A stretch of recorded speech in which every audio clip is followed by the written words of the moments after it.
bendruomenės viešpats. Nes šitaip kalbėjo viešpats Dievas: suieškosiu paklydusias, žūstančias, grąžinsiu, apvartysiu sužeistas ir pastiprinsiu silpnas, bet riebas ir stipras sunaikinsiu. Ganysiu jas teisingumu. Ezekielio 34 skyrius, nuo 11 iki 16 eilutės.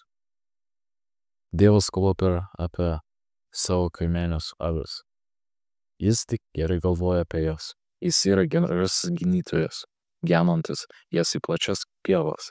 Jis rūpinasi poilsio vietą prie vandens, kaip prašoma 23 psalmėje. Niekam jis neleidžia alkti ir trokšti.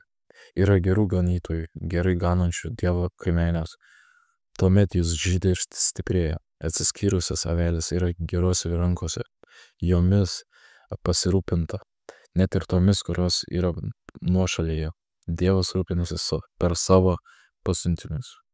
Kartais būna vienišų mamų, tėčių, kurie galbūt dar turi ir dirbti, todėl gana ribotai gali lankyti bendruomenę.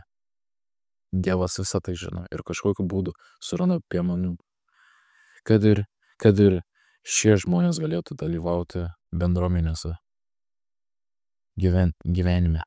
Nei vienas nebus jo nurašytas ar pasmerktas kaip nenaudingas. Meilė tai yra tas ryšys, kuris viską pakelia. Dievas ieško ganytojų pagal savo širdį. Jis nori suteikti jiems autoritetą, išmintį ir gailestingumą.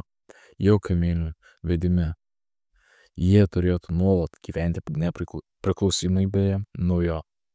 Kitaip nuėjęs klystkeliais, o su jais ir visą kaimenę.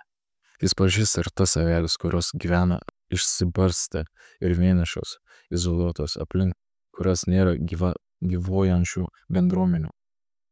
Jis nori suteikti jiems draugų ir brolių, seserų tam, kad jos gyventų bendruomeniškai. Jis nori sugrauti izoliuotumą. Būk pasiruošęs. Jis nori išugdyti ir išsiųsti naują kartą ganytojų, kurie jo pasitikė ir eina kartu su jo. Ganytojų pagal jo širdį, negalvojančių apie save. Per juos jis pastatys bendruomenę ir Dievo karalystę. Bus nuostabu. Jis yra Dievas, kuris bus regimas savosios kaimenės viduryje. Paguoda ir gailestingumas tekės nuo jo sosto. Galia ir stiprybė sklis nuo jo. O bendruomenė giedos gyriaus giesmę savajam viešpačiui. Garsiai ir iš jos visos širdies.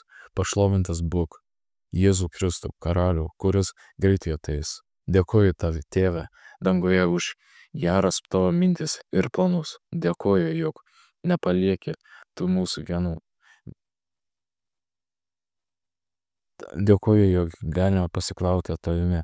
Tikrai viešpatie, mes ieškome tavojo artumo ir norime paklausytis tavęs.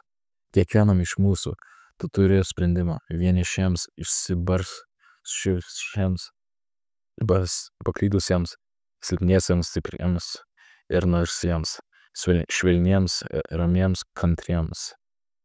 Apie visus tu pagalvoji ir žinai, kas jiems yra geriausia. Dėkoju. Amen.